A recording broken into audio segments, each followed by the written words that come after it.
మనము ఈరోజు 4వ మాట గురించి మనం ధ్యానించుకోబోతున్నాం. 4వ మాట ఎక్కడుంది బైబిల్లో? 4వ మాటని ఇద్దరు సువార్థికులు రాస్తారు. ఒకటి మత్తయి గారు రాస్తారు, మార్కు గారు రాస్తారు. మత్తయి గారు ఎక్కడ రాస్తారు చూడగలిగింది? మత్తయి సువార్త 27వ అధ్యాయం 46వ వచనం. మత్తయి సువార్త 27:46 చదవండి ఒకసారి. మైక్ తీసుకుని చదవండి అమ్మా. యేసు ఏలీ ఏలీ లామా సబక్తాని అని బిగ్గరగా కేక వేసెను. ఆ మాటకు నా దేవా నా దేవా నన్నెందుకు చెయ్యి విడిచితివని అర్థం. చాలండి. ఇక్కడ మనకి మిగతా మాటలకి ఈ మాటకి ఉన్న ఒక చిన్న డిఫరెన్స్ ఉంది. ఆ డిఫరెన్స్ ఏంటంటే మిగతా మాటలన్నీ కూడా డైరెక్ట్ ట్రాన్స్లేషన్ ఉంటుంది మన బైబిల్లో, ఉన్నా కదా. తండ్రి వీరేమి చేయించున్నారు వీరు ఎదుగురు కనుక వీరిని, మొదటి మాట. రెండవ మాట నేడు నీవు నాతో కూడా, డైరెక్ట్ ట్రాన్స్లేషన్. మూడవ మాట అమ్మా ఇదిగో నీ కుమారుడు, మూడవ మాట. డైరెక్ట్ గా ఉంటాయి. మిగతా 3 మాటలు కూడా డైరెక్ట్ గా ఉంటాయి. దీనికి మాత్రం ఎందుకు ఏలి ఏలి లామా సబక్తాని అని తెలియని ఒక భాషలో ట్రాన్స్లేట్ చేశారు అంటే మిగతా మాటలన్నీ కూడా యేసు ప్రభు వారు ఒక భాషలో మాట్లాడారు, ఈ భాషను మాత్రం ఒక భాషలో మాట్లాడారు. వాస్తవానికి మిగతా మాటలన్నీ కూడా ఆయన గ్రీకు భాషలో మాట్లాడడం జరిగింది. ఈ మాటని మాత్రము ఆయన సొంత భాష అయినటువంటి అరమిక్ భాషలో మాట్లాడడం జరిగింది. ఇది మనకి ఎలా తెలుస్తుందంటే ఆ 27:46 కింద చదవండి. 47వ వచనం చదవండి. 27:47.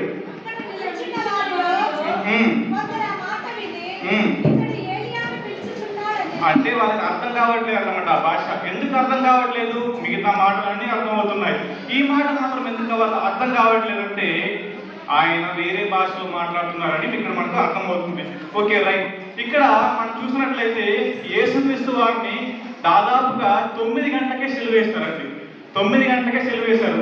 ఆయన 12 గంటల లోపు, అంటే ఈ పొద్దున 9 గంటల నుండి మధ్యాహ్నం 12 గంటల లోపే మొదటి 3 మాటలను మాట్లాడేస్తారు. కొన్ని చరిత్ర ఆధారంగా మనం చెప్పవచ్చు 12 గంటల లోపే మొదటి 3 మాటలను మాట్లాడేస్తారు.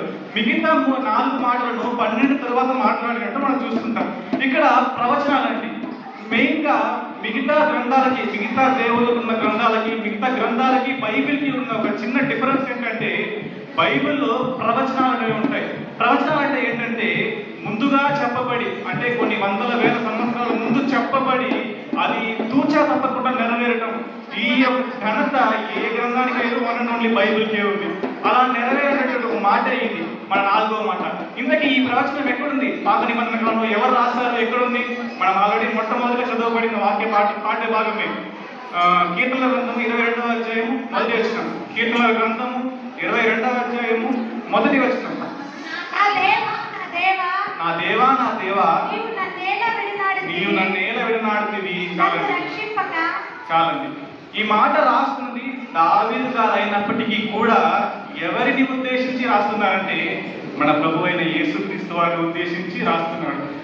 అక్కడ చెప్పబడిన ప్రవచనము ఇక్కడ యేసుక్రీస్తు వారు 4వ మాటగా మనకు పలకడం. ఇక్కడ మనం చూసినట్లయితే యేసుక్రీస్తు వారు మొత్తం 7 మాటలు పలికారు సిలువలో. అందులో మొదటి 3 మాటలు తన గురించి కాదు, ఇతరుల గురించి పలికారు. ఇతరుల క్షేమం గురించి పలికారు, అవునా కదా? మొదటి మాట మొదటి మాట తండ్రి మీరేమి చేసినారో వారిని క్షమించు అని ఇతరుల గురించి పలికారు. రెండవ మాట మరొక పాపిని క్షమించి పరలోకానికి తీసుకోవడానికి ప్రయత్నం చేశాడు. 3వ మాట అమ్మ గురించి పలికాడు. అమ్మని మరొకరికి అప్పగించి వెళ్ళిపోవడానికి ప్రయత్నించాడు. 4వ మాట నుండి ఈ మిగతా 4 మాటలు మాత్రం తన గురించి తాను పలుకుతున్నాడు. ఆ 4 మాటల్లో మొదటి మాటగా దీని మీద మాట్లాడుతున్నాడు. ఆ మొదటి మాట ఏంటంటే ఏలి ఏలి లామా సబక్తాని. ఈ మాటలు మనకు జాగ్రత్తగా ఆలోచిస్తే నా దేవా నా దేవా నన్నెందుకు చెయ్యి విడిచితివి అంటే యేసుక్రీస్తు వారిని ఎవరు చెయ్యి విడిచేశారన్నమాట? తండ్రి అయిన దేవుడు చెయ్యి విడిచేశాడు అన్నమాట. ఎందుకు విడిచేశాడు అంటే అంతకుముందు పట్టుకొని ఉన్నాడా? ఒకసారి తండ్రి అయిన దేవుని పక్కన పెట్టి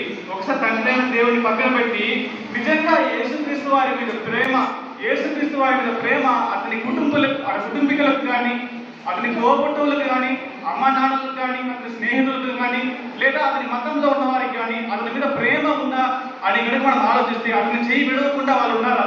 తండ్రిని పక్కన పెడతాము, అతని కుటుంబీకులకి ఏమైనా అతని మీద ప్రేమ ఉందా అని కనుక మనం జాగ్రత్తగా ఆలోచిస్తే కదా, ముందుగా వాళ్ళ అమ్మ నాన్న గురించి ఆలోచిస్తాం. వాళ్ళ అమ్మ గురించి ఆలోచిస్తాం. లూకా సువార్త 2వ అధ్యాయము, లూకా సువార్త 2వ అధ్యాయము 41, 44, 41 నుండి 44 వరకు.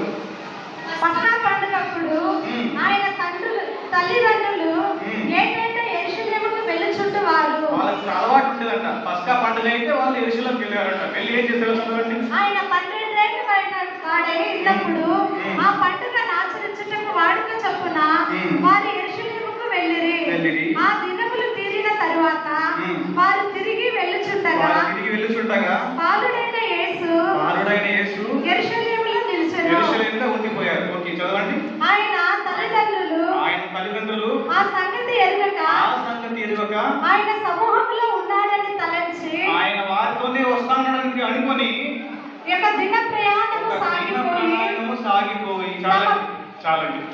అంటే వాళ్ళ కొడుకు అతనితో వస్తున్నారా లేదా అని తెలుసుకోకుండా 1 కిలోమీటర్ కాదు, 2 కిలోమీటర్లు కాదు, ఎంత దూరం వెళ్ళిపోయారు ఏకంగా. ఒక దిన ప్రయాణం అంటే దాదాపుగా 24 గంటలు. గంటకి మనం 2-3 కిలోమీటర్లు నడిచినా కానీ దాదాపుగా 100 కిలోమీటర్లు వెళ్ళిపోయారు రోజు. 100 కిలోమీటర్లు కొడుకు వెనకాల వస్తానో లేదా చూడకుండా వెళ్ళిపోయారు. అంటే వాళ్ళ అమ్మా నాన్నలే యేసుక్రీస్తు వారిని చెయ్యి విడిచేసి వెళ్ళిపోతున్నట్టు మనకు కనపడుతుంది. ఇక అమ్మా నాన్న పండుగ పక్కన పెట్టండి, సహోదరులు అన్నదమ్ములు తోబుట్టు ఉంటున్నారు కదా, వాళ్ళకేమైనా యేసుక్రీస్తు వారి మీద ప్రేమ ఉందా అని ఇక్కడ మనం ఆలోచిస్తే యోహాను గారు రాసిన సువార్త 7వ అధ్యాయము, యోహాను గారు రాసిన సువార్త 7వ అధ్యాయము 5వ వచనం అండి. వాళ్ళ సహోదరులు, సొంత తోబుట్టువులు ఆయన గురించి ఏమని మాట్లాడుతున్నారు? ఆయన సహోదరులైనను ఆయన యందు విశ్వాసం ఉంచలేదు. అంటే సొంత తమ్ముళ్ళు ఎవరు నమ్మట్లేదు.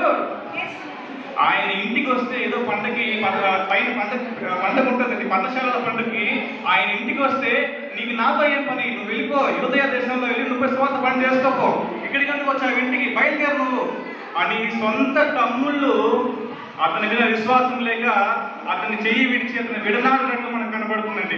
ఇక ఇంట్లో వాళ్ళు వదిలేసారు చెయ్యి, సహోదరులు వదిలేసారు చెయ్యి. ఇక ఆఖరికి ఆయనతో ఉన్నది ఎవరు? 12 మంది శిష్యులు. వాళ్ళేమైనా ఆయనతో చివరి వరకు ఉన్నారా అని కనుక మనం ఆలోచిస్తే పిల్లరా, యోహాను సువార్త 16వ అధ్యాయము 32వ వచనం. యోహాను సువార్త 16వ అధ్యాయము 32వ వచనం. ఇదిగో ఎవని ఇంటికి వాడు చెదిరిపోయి నన్ను ఒంటరిగా విడిచిపెట్టు గడియ వచ్చుచున్నది. అంటే ఒక టైం వస్తుంది. ఆ టైంలో ఏమవుతుందంటే మీరందరూ నన్ను వదిలేసి వెళ్ళిపోతారు, పారిపోతారు అని యేసుక్రీస్తు చెప్తున్నారు. ఆయన శిలువ సమయంలో అదే జరిగింది, అవునా కాదా? ఆయనతో ఉన్నటువంటి శిష్యులందరూ ఆయన వదిలేసి వెళ్ళిపోయారు. ఇలా శిష్యులు వదిలేశారు, అమ్మా నాన్నలు వదిలేశారు, ఒక సందర్భంలో సహోదరులు వదిలేశారు. చివరికి అతనితో ప్రారంభం నుండి ఉన్నది ఎవరు? శిష్యులు లేరు, వెళ్ళిపోయారు. మళ్ళీ చివరిలో వచ్చారు లేండి, ఆ యొక్క బలియాగం సమయంలో వాళ్ళు వెళ్ళిపోయారు. ప్రారంభం నుండి అతనితో ముగింపు వరకు ఉన్నది ఒకే ఒక వ్యక్తి. ఆ వ్యక్తి ఎవరో తెలుసా? తండ్రి అయిన దేవుడు. ఎక్కడుంది ఆ మాట? నేను ఒంటరిగా లేను, తండ్రి నాతో ఉన్నాడు కాబట్టి నేను ఒంటరిగా లేనంటాడు. మరొక చోట 8వ అధ్యాయం 29, అదే యోహాను సువార్త 8వ అధ్యాయము 29వ వచనం. 8:29 అండి. నన్ను పంపిన వాడు నాకు తోడై నేను ఎల్లప్పుడూ చేయను కనుక ఆయన నన్ను ఒంటరిగా విడిచిపెట్టలేడు. అంటే ప్రారంభం నుండి సృష్టిని సృష్టించడం మునుపు నుండి అతనితో ఉన్నవారెవరు? తండ్రితో ఉన్నవాడెవరు? యేసుక్రీస్తుతో ఉన్నవారెవరు? తండ్రి. వాళ్ళిద్దరూ కలిసి ఉన్నారు. అప్పటి నుండి తండ్రి ఎవరిని వదలట్లేదంట? యేసుక్రీస్తుని వదలట్లేదంట. కానీ ఈ 4వ మాటలో ఏమైంది? దేవా నా దేవా, ఇదేందయ్యా, ప్రారంభం నుండి పట్టుకున్నావు కదా, ఎందుకు వదిలేసావు చెయ్యి? అప్పటి నుండి పట్టుకుంటూనే ఉన్నావు. సుమారు 2000 సంవత్సరాల క్రితం అంతవరకు పట్టుకుంటూనే ఉన్నావు, ఇప్పటికీ పట్టుకుని ఉన్నావు. కానీ కొంతసేపు వదిలేస్తావు. ఎందుకు వదిలేశాడో తెలుసా? ఎందుకు వదిలేశాడో తెలుసా? ఆయన మన హైందవ్యంలో ఒక శ్లోకం అవుతుందండి. సర్వ పాప పరిహార రక్త ప్రోక్షణం ఆవశ్యం, తద్రక్తం పరమాత్మైన పుణ్యరణ బలియాగం. అంటే సర్వ పాప పరిహార రక్త ప్రోక్షణం ఆవశ్యం అంటే సర్వ పాపాలన్నిటి పోవాలంటే ఖచ్చితంగా ఒకరి రక్త బలి అవసరం. ఒకరు రక్తం చిందిస్తే గాని మనుషుల పాపాలన్నీ పోలేవురా బిడ్డ అంటాడు. ఆ రక్తం ఎలాంటి రక్తమై ఉండాలో అదే శ్లోకంలో ఉంటది. ఆ రక్తం పరమాత్మైన పుణ్యదాన బలియాగం. ఆ రక్తం ఎలా ఉండాలంటే పరమాత్మ దగ్గర నుండి వచ్చిన, తండ్రి అయిన దేవుడి దగ్గర నుండి వచ్చిన ఒక పుణ్య రక్తంగా ఉండాలి. అంటే పాప మెరుగని ఒక రక్తంగా ఉండాలి. పాప మెరుగని ఒక రక్తం వచ్చి ఈ భూమి మీద చిందిస్తే గాని ఈ పాపులకి స్వర్గం దక్కదు. కాబట్టి ఆ పాప మెరుగని ఒక రక్తంగా ఎవరు వచ్చారు ఈ లోకానికి వచ్చి చిందించిన రక్తాన్ని? యేసుక్రీస్తు. ఆ యేసుక్రీస్తు వారి ఇక్కడ వచ్చి రక్తం చిందిస్తే తప్ప మనందరికీ పరలోకం రాదు. ఈ యొక్క ఇన్సిడెంట్ జరగాలంటే తండ్రి అయిన దేవుడు చేయి వదలాలి. తండ్రి అయిన దేవుడు చేయి వదలాలి. ఎంతసేపు వదలాలనుకుంటారు మీరు? 2 గంటల, 3 గంటల, 4 గంటల? ఎంతసేపు వదలాలనుకున్నారు? చూడండి, దానికి కూడా యెషయా గ్రంథం ఒక మాట ఉంటుంది. యెషయా గ్రంథము 54వ అధ్యాయము, యెషయా గ్రంథము 54వ అధ్యాయము 7వ వచనం. నిమిషం మాత్రం నేను నిన్ను విసర్జించుకుని. నిమిషం మాత్రం ఎంతసేపు వదిలారంట యేసుక్రీస్తుని తండ్రి అయిన దేవుడు? నిమిషం మాత్రం. నిమిషంలో అలా వదిలి అలా పట్టుకున్నాడు. ఎలా వదిలాడు? అలా వదిలి అలా పట్టేసుకున్నాడు. ఎందుకు వదిలాడు? మన అందరూ ఈ భూమి మీద ఉన్న ప్రతి ఒక్కడు పాపిగానే ఉన్నారు కాబట్టి మన పాపాలన్నిటిని క్షమించాలంటే అలా యేసుక్రీస్తుని వదలాల్సిందే. ఆయన చేతిని వదిలి మన చేతిని పట్టుకున్నాడు. మనం పరలోకానికి వెళ్ళాలంటే ఖచ్చితంగా మన చేతిని పట్టుకోవాలి కదా ఆయన. కాబట్టి మన అందరి నిమిత్తం యేసుక్రీస్తు వారు ఒక పాపిగా మారిపోయాడండి. ఆయన గురించి ఒక మంచి మాట ఉంది. 2 కొరింథీయులకు రాసిన పత్రిక, కొరింథీయులకు రాసిన 2వ పత్రిక 5వ అధ్యాయము 21వ వచనం. కొరింథీయులకు రాసిన 2వ పత్రిక 5వ అధ్యాయము 21వ వచనం. ఎందుకనగా మనం ఆయన యందు దేవుని నీతి పాప మెరుగని ఆయనను మన కోసం పాపముగా చేసిన. అంటే పాపం అంటే ఏంటో ఎరుగని అతనిని పాపముగా చేశాడంట. ఏమండి, అసలు యేసుక్రీస్తు వారు ఎక్కడైనా పాపం చేసిన బైబిల్లో ఉందా? నాలో పాపం ఉన్నదని మీలో ఎవడు స్థాపింపగలడు అంటే నిలదీసి సమాజాన్ని అడుగుతున్నప్పుడు అక్కడ కూడా ఒక్కడు నోరెత్తలేదు. ఈ రోజు కూడా ఎవడు నోరెత్తి మాట్లాడలేడండి యేసుక్రీస్తు ముందు. అలాంటి ఒక గొప్ప వ్యక్తి పాపముగా మారిపోయాడంట. ఎవరి కోసం పాపముగా మారిపోయాడు? ఎవరి కోసం పాపాలను భరించాడు? మనందరి కోసం. మనందరం పరలోకానికి వెళ్ళాలి, తనతో ఉండాలనే ఒకే ఒక ఆకాంక్షతో, ఒకే ఒక కోరిక కోసము ఆయన బలియాగం, శిలువ యాగం జరిగిందండి. ఆయన శిలువలో ఊరికే వెళ్ళాలని మనందరి కోసం వెళ్ళాడు. కాబట్టి ఇది మీరు మనసులో పెట్టుకోండి. దాంతోపాటు మరొకటి మనం చూసినట్లయితే మొదటి ఆదాము అయితే పాపం చేసి దేవుడికి దూరం అయ్యాడు. కానీ రెండవ ఆదాము ఏ పాపం చేయకుండా మన అందరినీ దేవుడి దగ్గర వెళ్ళడానికి ప్రయత్నించాడండి. ఇదే అండి, దేవా నా దేవా నన్ను ఎందుకు చెయ్యి విడిచింది అంటే దేవుడు యేసుక్రీస్తు వారిని చెయ్యి విడిచాడు. అంటే యేసు విడిచాడు. ఎంతసేపు అంటే 1 నిమిషం మాత్రమే. విడిచేసి మళ్ళా పట్టేసుకున్నాడు. ఎందుకు విడిచాడంటే మనందరినీ తీసుకుని ఎక్కడికి వెళ్ళాలి? పరలోకానికి. మనందరికీ పరలోకం ఇవ్వాలంటే ఆయన రక్తాన్ని చిందించాలి. ఆయన రక్తాన్ని చిందిస్తే మాత్రమే మనందరికీ పాప క్షమాపణ వస్తుంది. మనకు పాప క్షమాపణ వస్తే తప్ప మనం అందరం పరిశుద్ధులుగా మారి దేవుడి దగ్గరికి వెళ్ళలేము. ఒక చిన్న కథ ఒకటి చెప్పి ముగించే ప్రయత్నం చేస్తానండి.